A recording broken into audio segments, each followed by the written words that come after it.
Bonjour tout le monde. Aujourd'hui, je vais vous faire un petit live par rapport à... J'ai pris un sujet dont personne n'en parle.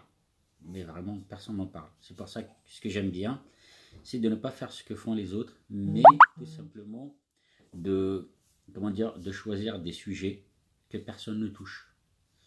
Donc récemment, je voulais parler un petit peu des Kabyles. Nous, on est un peuple combattant. Donc l'histoire, on parle de nous. Vous pouvez trouver notre histoire, par exemple, dans les livres ou sur Internet ou quelque chose comme ça. Mais ce que vous n'allez pas trouver, ce sont quelque part nos défauts. Si aujourd'hui, par exemple, je parle de nos défauts, ce n'est pas que je critique notre culture, mais tout simplement, j'espère du fond du cœur que peut-être ça va réveiller certains pour qu'ils puissent aller quelque part dans le bon sens. Voilà. Récemment, j'ai mis une vidéo, non, une publication sur Facebook. J'ai demandé à savoir c'est quoi les kabichous. J'entends kabichou, kabichou, mais je ne sais pas c'est quoi les kabichous. Donc, la plupart, au fait, ne savent pas d'où vient, qui a inventé ce mot kabichou. On l'entend récemment par une personne qui fait beaucoup de live sur Internet, mais on ne connaît pas son origine. Donc, certaines personnes savent qui a inventé ce mot kabichou, et c'est Mouhia. Mouhia, c'est un homme de théâtre et de culture. Donc, pourquoi elle appelle les kabichous? Les kabichous, il fait référence au fait aux kabyles qui sont faits en caoutchouc. Ça veut dire kabichou, caoutchouc. C'est ce qu'on m'a expliqué. Après, moi, je ne sais pas. J'aime beaucoup faire des recherches et d'après ce qu'on me dit, moi, je transmets. Pourquoi il appelle des kabyles en caoutchouc, les kabichous? Parce que tout simplement, le caoutchouc, c'est une matière qui n'est pas résistante, donc qui est très fragile. Et puis aussi, quand on regarde par exemple, autrefois, on n'avait pas des chaussures en cuir, on n'avait que les bottes en caoutchouc, les sandales en caoutchouc, les baskets, les souliers de foot en caoutchouc. Donc ça pue beaucoup. Et donc je pense qu'il a fait référence à ça. Tout ce qui est caoutchouc pue ou n'est pas résistant. Sauf que lui, certains m'ont dit aussi que les kabichous sont les kabyles de service. Ça veut dire les gens qui sont, soi-disant, du côté de l'État, ou voilà. Et donc, voilà, je vous ai donné un aperçu de c'est quoi les kabichous. Par contre, il y a beaucoup de contradictions. C'est ce que je vous dis. Moi, je prends des sujets qui sont vraiment très très difficiles et que personne n'en parle. Personne. Donc, quitte à ce que je sois insulté par la suite, c'est pas grave. D'ailleurs, ça va parler de ça. Mais ce sont des sujets, il faut que quelqu'un puisse en parler. C'est très important. Quand on dit les kabichous, on dit les kabyles de service. Ça veut dire, au fait, on n'apprécie pas, on n'aime pas ces kabyles de service. Mais c'est quelque part un petit peu de l'hypocrisie. Je vais vous expliquer pourquoi. Chiche, dites-moi, montrez-moi une seule personne ou un seul kabyle qui n'a pas eu recours au piston. Quand on dit piston, que ce soit dans le cadre du travail, que ce soit dans le cadre des soins, que ce soit dans le cadre des visas, que ce soit dans le cadre d'un service quelconque, on a tous besoin de quelqu'un qui va nous pistonner quelque part. Donc, quelque part, on n'aime pas les kabichous de service, les kabyles de service, mais on les aime quand même quand ils nous rendent de service. Donc, vous voyez, il y a une petite contradiction. Je vais vous donner un autre cas aussi où, des fois, moi, je ne comprends pas. Hein, je ne comprends pas, j'essaye de comprendre. Malheureusement, il y a des fois où j'arrive à comprendre, il y a des fois où je n'arrive pas à comprendre. Mais le point que je vais vous donner maintenant, je ne comprends pas. Si vous, vous avez la réponse, donnez-la moi. Ok. Je vais parler de certaines personnes, mais je ne vais pas évoquer les noms. Par exemple, il y a un chanteur, un grand chanteur, il a fait un clip où il a pris une femme dans ses bras. Tous les Kabyles, ils l'ont insulté, mais vraiment de tous les noms. Soi-disant, pourquoi? J'ai posé la question, pourquoi vous l'avez insulté? Ils ont dit, ce n'est pas de notre culture de prendre une femme comme ça dans les bras. J'ai dit, d'accord, donc c'est contre notre culture. Elle a dit oui. J'ai dit d'accord. Je dis, je vois par exemple sur Internet, sur Facebook, Je vois beaucoup de Kabyles qui font des lives, ils disent des gros mots. Des gros mots que j'arrive même pas moi à dire.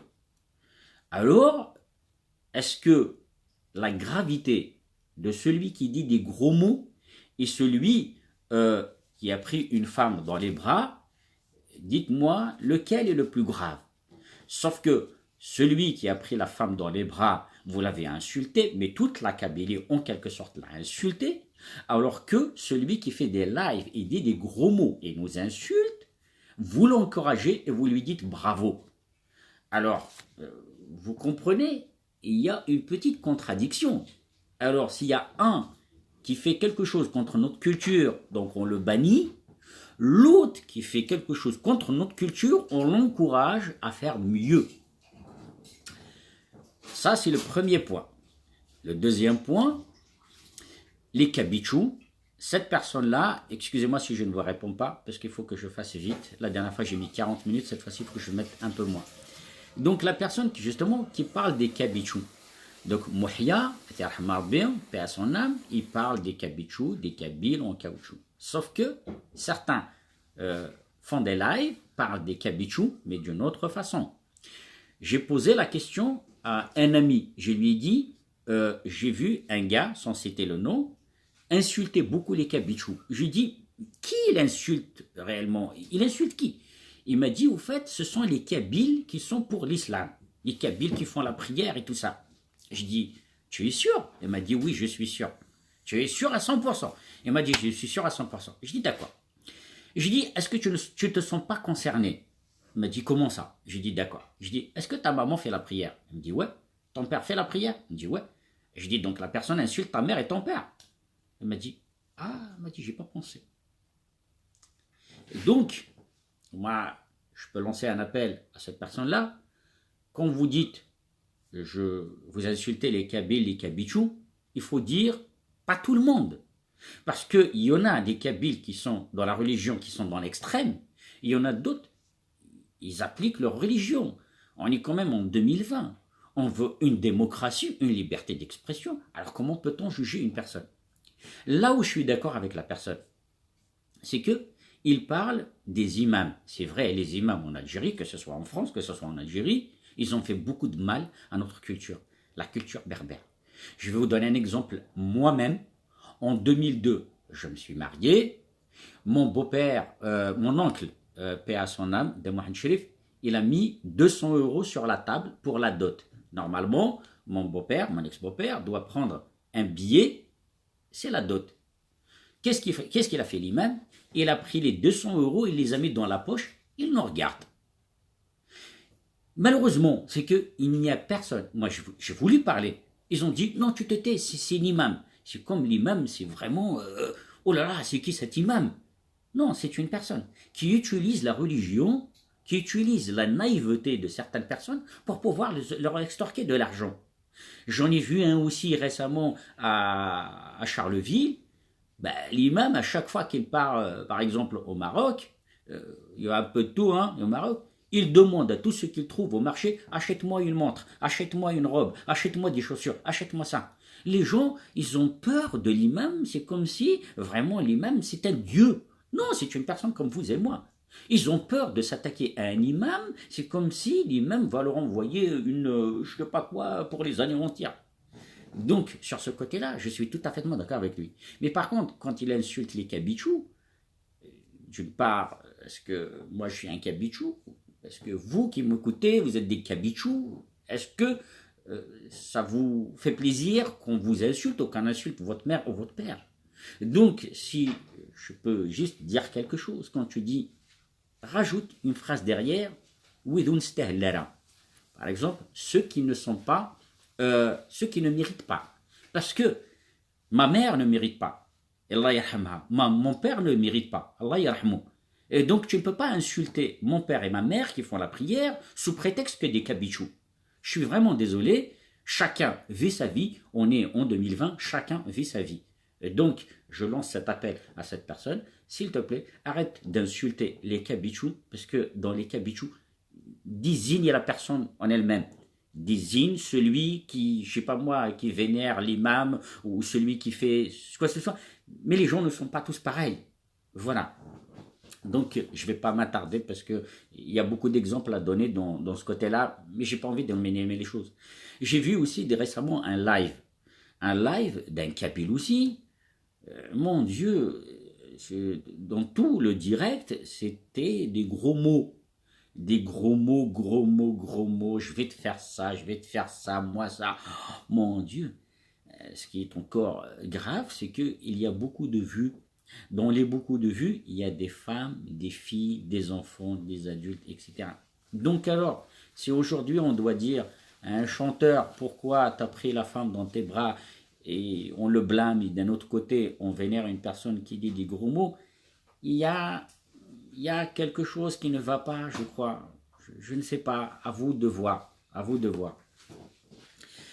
Donc, Noura, je ne vais pas te le dire, il faut regarder sur Facebook, tu verras. Il est très très partagé, voilà. Je ne le juge pas, hein, je ne le juge pas, il est comme il est. Il est comme il est. Il est de nature comme ça. Il est de nature à insulter, à dire du gros mot, etc. Mais c'est pas de sa faute. C'est pas de sa faute, c'est la faute de ceux qui le suivent.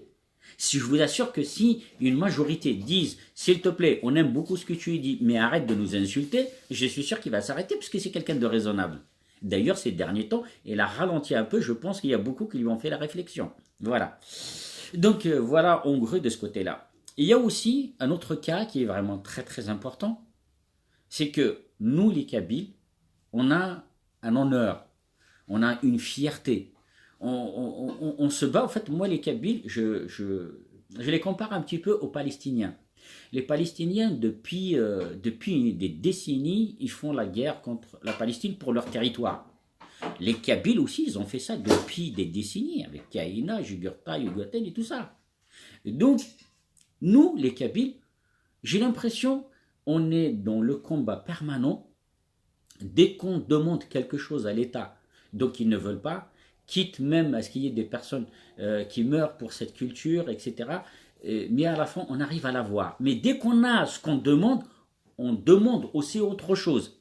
Quelque part, c'est une bonne chose parce que maintenant, on est considéré comme un peuple à ne pas toucher, en quelque sorte. C'est une très très bonne chose. Sauf que, on a besoin aussi d'un peu de paix. La paix pour pouvoir, comment dire, profiter de nos enfants, profiter de nos parents, profiter d'un peu de tout. Vous comprenez? Donc pour ça, je ne vais pas trop m'attarder parce que quand je regarde par exemple pendant la guerre d'Algérie, dans notre commune, aux Illeguen, c'est la commune là où il y a plus de décès dans toute l'Algérie. Aujourd'hui, on pleure nos pères, on pleure nos grands-pères, on pleure nos mères, on pleure tout. Alors qu'est-ce qui nous reste à Ouzilegen? On a le congrès de la SOMAM, il n'est plus chez nous.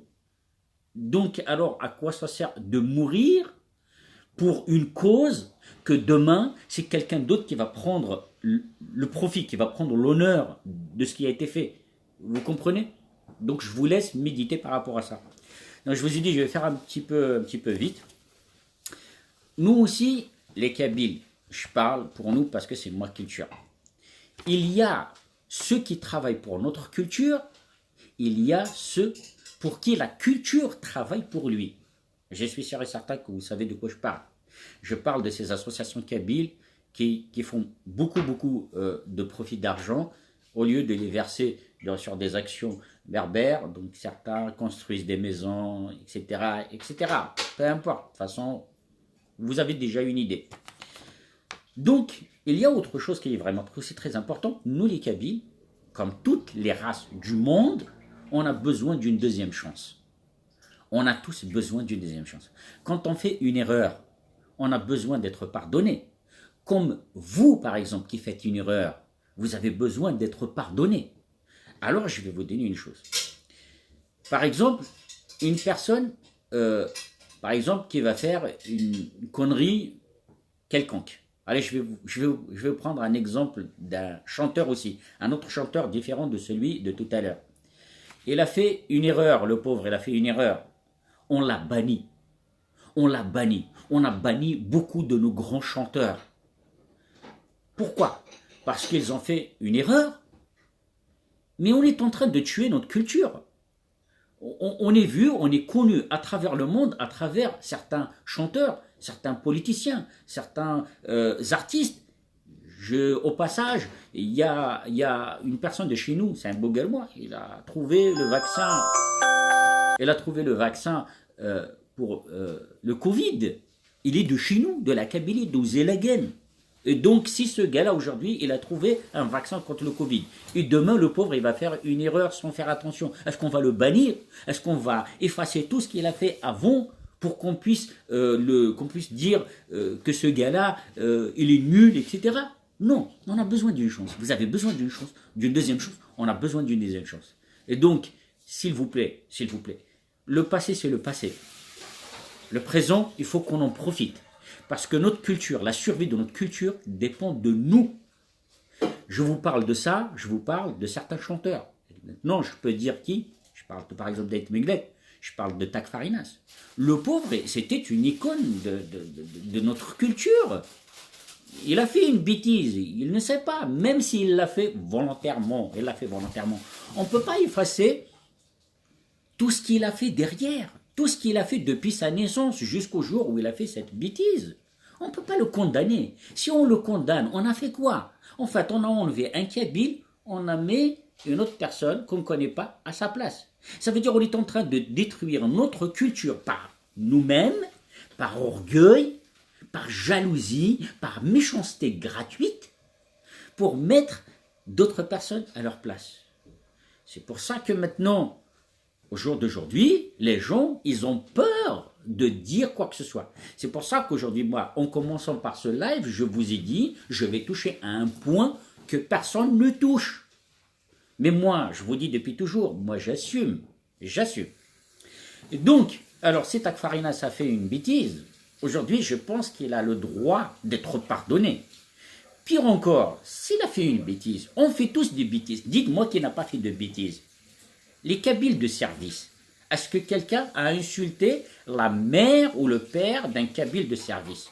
Je ne le ferai jamais. Pourquoi on a insulté la mère de tel artiste ou de tel artiste? Qu'est-ce qu'elle a fait sa mère? Est-ce que c'est sa mère qui a fait cette erreur ou cette bêtise? Comme vous ne voulez pas qu'on insulte vos mères et vos pères, n'insultez pas les parents des autres. Si la personne a fait du mal, qu'on l'insulte lui, mais on n'insulte pas sa mère et son père. Qu'est-ce qu'il a fait? Si toi, par exemple, qui m'écoutes, tu fais une erreur, est-ce que tu voudrais qu'on insulte ta mère ou ton père? Non. Alors n'insultez pas les parents des autres qui ont fait des bêtises. Et puis aussi, le pardon, c'est vraiment très très important. Je vais passer à un autre domaine aussi qui est vraiment très très délicat. Ça, il n'y a pas que nous. Mais, comme je suis kabyle, je parle de nous. Parce qu'il y a beaucoup de filles et de garçons qui m'ont écrit. Je partage un petit peu leur désespoir et leur déshonneur, en quelque sorte. C'est qu'il y a des garçons kabyles qui demandent des filles kabyles sur Facebook, sur les réseaux sociaux. Par contre, il va lui demander des choses qu'elle ne peut pas faire. Par exemple, envoie-moi des photos de toi tout nu, ou tu veux qu'on sorte ensemble pour faire des choses. Si la fille lui dit « Ok », il va dire « Cette fille, elle est de mauvaise famille ». Si elle dit non, il va inventer des histoires comme quoi c'est une fille de mauvaise famille. Ça veut dire que quelque part, c'est nous-mêmes qui salissons notre propre image. Vous comprenez? Donc, s'il y a aussi une possibilité pour certaines personnes qui font beaucoup de mal à travers les vidéos qu'ils font avec leurs copines ou leurs femmes, après le divorce, la séparation, ils balancent toutes ces vidéos sur les réseaux sociaux, sachez que vous ne faites pas du mal tout simplement à cette personne, mais vous faites du mal aussi à ses parents, à son entourage.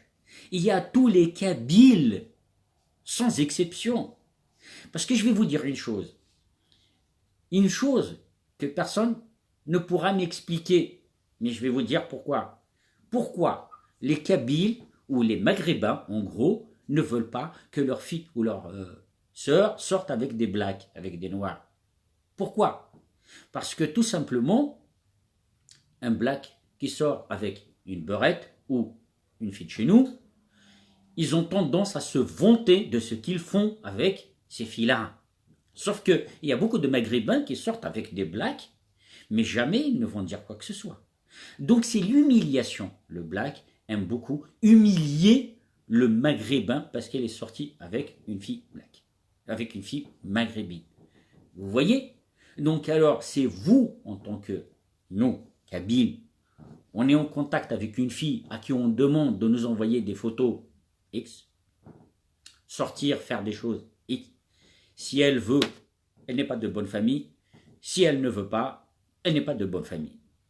Donc, et puis aussi quelque part, on généralise tout le monde. Toutes ces filles-là, on les généralise. S'il y a une fille, un garçon qui demande une fille, et elle dit non, elle va dire, de toute façon, toi, je suis sûr que tu seras avec des blacks. Il ne faut pas généraliser. Ok, s'il y a une qui sort, et alors, c'est sa vie. Mais pourquoi généraliser? Vous êtes en train de salir notre culture par vous-même. Et ces mêmes personnes-là, ce sont les premiers à venir t'insulter parce que tu as dit la vérité. La vérité, mes chers amis, elle blesse beaucoup. Parce qu'on a toujours voulu que les gens nous caressent dans le sens du poil, mais on ne veut pas qu'on nous critique. On ne veut pas. Récemment, j'ai fait un live sur un problème dans notre commune. J'ai été beaucoup détesté par les gens de ma commune. Donc moi, je vais vous dire une chose. Si vous avez des bons amis, un bon ami, c'est celui qui va vous dire, tu as fait une erreur là. Ça veut dire, au fait, il va sortir ce qu'il y a au fond de lui. Parce que si personne ne vous le dit, c'est que, faites attention, vous avez fait une erreur. Si je vous le dis, c'est donc l'intention de la deuxième chance. Tout simplement, vous comprenez? Je ne vais pas m'attarder sur ça parce que je sais que vous comprenez. Donc, alors, je vais parler aussi d'autres choses. Voilà. Ok. Je vais vous donner une chose qui est vraiment très très importante. Celle-ci, il faut vraiment que vous m'écoutiez.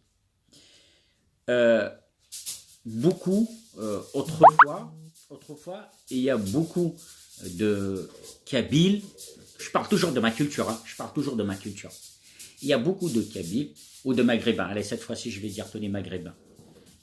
Ceux qui vivent à l'étranger vont dans le pays d'origine pour se marier.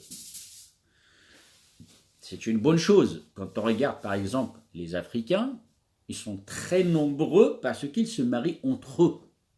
Nous, les Maghrébins, c'est vrai qu'on va dans notre pays pour nous marier. Sauf que, arrivé en France, ce n'est pas comme la personne, en fait, en quelque sorte, change. Que ce soit la personne qui vient d'Algérie qui change, que ce soit la personne qui vit en France, qui va chercher la personne en Algérie, qui change.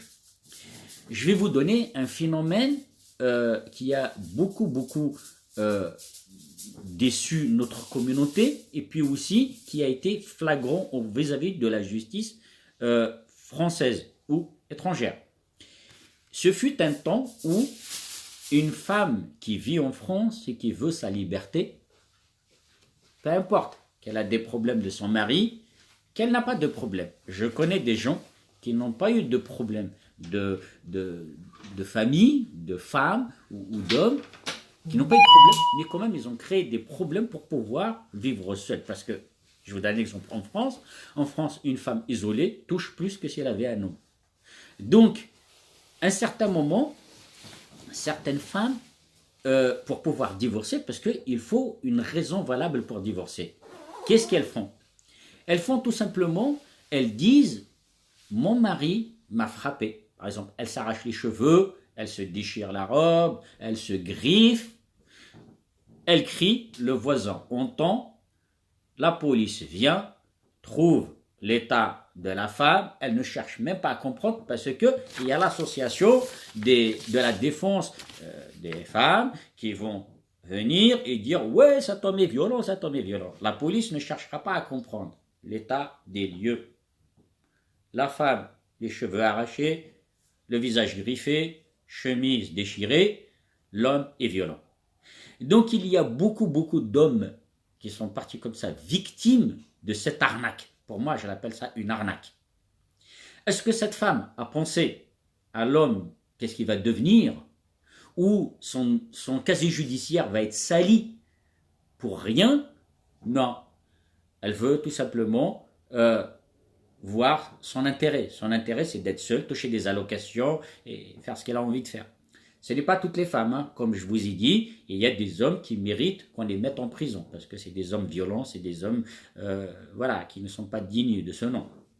Donc, mais par rapport à ça, donc toutes les femmes font ça.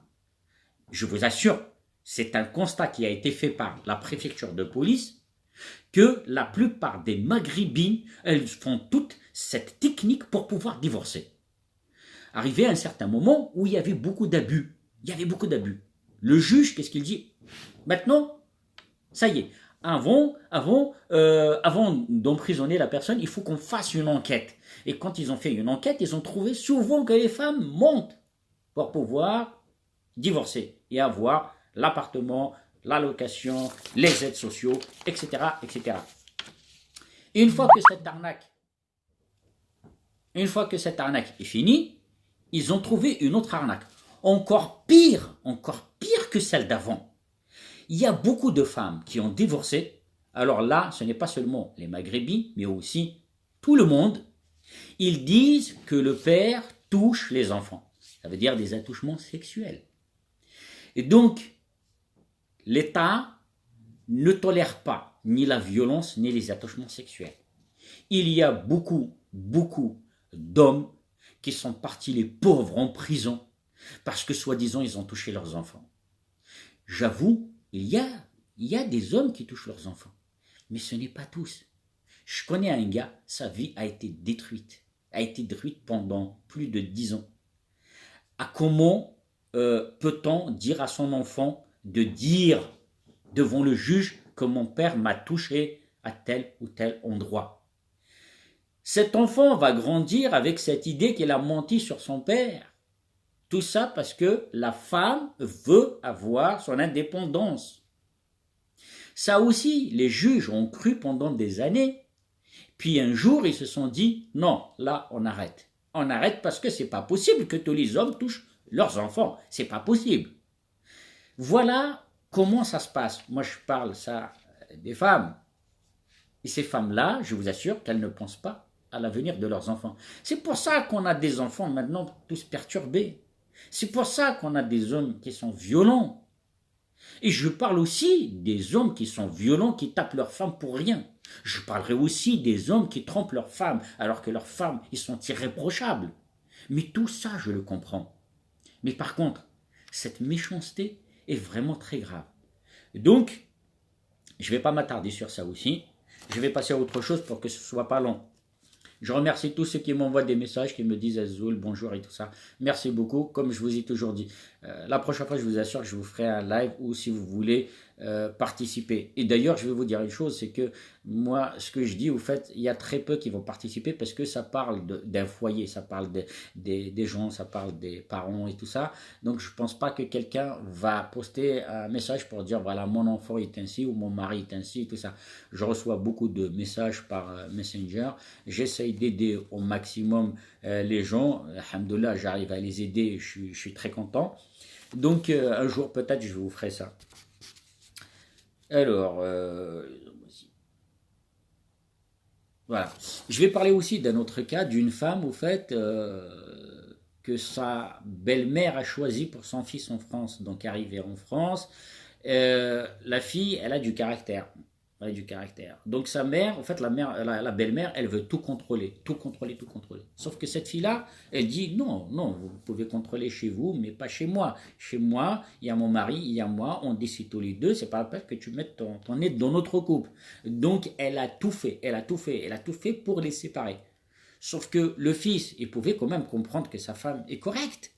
Non, elle a été du côté de la maman, parce qu'elle n'a pas envie de décevoir la maman. Moi, personnellement, ma mère, paix à son âme, si demain elle me dit, voilà par exemple ta femme et ceci et cela, moi je vais voir si ma femme vraiment n'est pas bien, à ma mère, bah, désolé maman, tu es à ta place, ma femme à sa place. Donc je ne peux pas écouter ma mère. Je vous assure que un jour je vais vous raconter mon histoire à moi. Mon histoire à moi, vous allez voir que j'ai divorcé à cause de la belle-mère. Vous comprenez? Il y a des femmes qui sont tellement possessifs de leurs enfants, ils font tout pour que leurs enfants restent avec eux. Et donc ils s'en foutent, s'ils foutent en l'air la vie de leurs enfants, mais ils s'en foutent mais complètement, juste parce que c'est mon fils, il faut qu'il reste avec moi. Donc cet homme-là, il a mis la pression sur sa famille, il met la pression. La femme, elle a pété un câble. Qu'est-ce qu'elle a fait? Eh ben, elle a été avec un autre. Le jour où le gars a vu que sa femme est partie avec un autre homme, qu'est-ce qu'il fait? Il lui dit, bah vas-y, reviens à la maison, ça y est, maintenant je sais que tu es bien.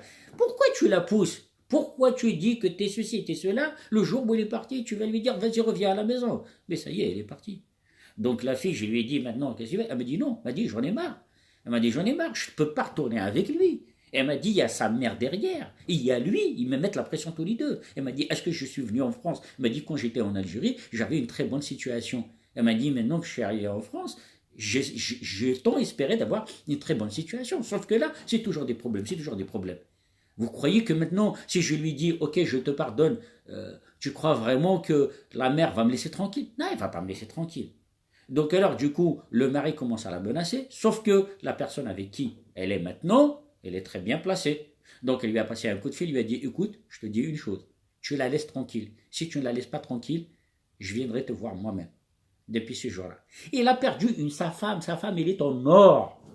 Sa femme a toujours, la pauvre, cherché à travailler. Elle l'a aidé à acheter une maison. Et elle a tout fait, la pauvre, pour lui. Et lui, qu'est-ce qu'il voit? Il voit rien. On dirait que dans ses yeux, il y a de... Je dirais pas quoi, mais on a le terme. Voilà. Comment tu peux pousser ta femme à... Un homme qui soupçonne sa femme d'adultère ou je ne sais pas quoi, c'est qu'il n'aime pas sa femme. Ou peut-être elle est dans ce domaine. Vous comprenez? Si vous avez une bonne femme à la maison, prenez soin d'elle. À vous les femmes aussi, si vous avez un homme à la maison, prenez soin d'eux. C'est vraiment très très important. Pourquoi? Parce que quand vous partez de chez vous, de chez vos parents, vous allez chez le mari, c'est le mari le papa, c'est le mari la maman, c'est le mari l'ami, le voisin, etc. C'est pour la vie. Pourquoi avant nos parents vivaient très longtemps ensemble, aujourd'hui on n'arrive pas. On n'arrive pas, on se marie à peine 1 an, 2 ans, on divorce. Pourquoi? Pourquoi? Elle est où la différence entre avant et maintenant? Parce que avant, nos parents, bon, c'était pas vraiment l'exemple à prendre de nos parents parce que ce qu'ils ont vécu, ils ont vécu des misères. Alors que nous, aujourd'hui, on a tout. Bah, j'appuie comme ça, il y a la lumière, j'ai la télévision, j'ai le four, j'ai les trucs et tout ça. On a tout à la maison. Mais eux, ils n'avaient rien. Avec rien, ils ont pu survivre. Est-ce que nous, c'est à cause de la civilisation qu'on n'arrive plus à être unis? Il y a aussi l'appât du gain. Il y a aussi cette crise qui n'arrange pas vraiment les choses. Mais on ne va pas dire que c'est la crise, mais c'est tout simplement ça. Alors maintenant, je vais vous dire une chose. La vie est courte. Essayez de vivre pleinement votre vie. Le prochain live, je vous ai fait une publication la dernière fois, des enfants manipulateurs à l'école. Avec un peu de chance, il y aura une fille que je connais. Elle a été manipulée à l'âge de 6 ans avec une camarade de classe qui avait le même âge qu'elle, 6 ans. Elle l'a manipulée pendant 2 ans. Cette fille-là, aujourd'hui, elle a 34 ans. Elle a encore les séquelles de quand elle avait 6 ans. Très peu ont pu participer à ce débat sur ma page Facebook. Il y a très peu. Mais je vous assure que nos enfants, s'ils ne vous parlent pas à la maison, s'ils ne vous disent rien, s'ils sont toujours dans, dans la frustration, c'est parce qu'ils ont un problème quelque part. Mais si nous, on ne voit pas ces choses-là, ce ne sont pas nos enfants qui vont nous le dire. Vous comprenez? Donc le prochain live, je vais vous parler de ça. Sur ce, moi je vais vous dire une chose à tous les Kabyles. Je suis fier d'être kabyle parce que j'aime ma culture, parce que j'aime la Kabylie, j'aime les Kabyles. Essayons juste de changer certaines choses qu'on fait nous-mêmes. La plus belle chose qu'on peut faire, c'est de pardonner. Pardonner. Quand on pardonne, vous allez voir que les choses sont bien. Les gens sont épanouis. Même vous-même, vous allez vous sentir bien puisque vous avez pardonné. Vivre dans la colère, c'est transmettre cette colère autour de soi et que personne ne vit dans la paix. Sur ce, je vous souhaite une très très belle journée et à la prochaine, Inch'Allah.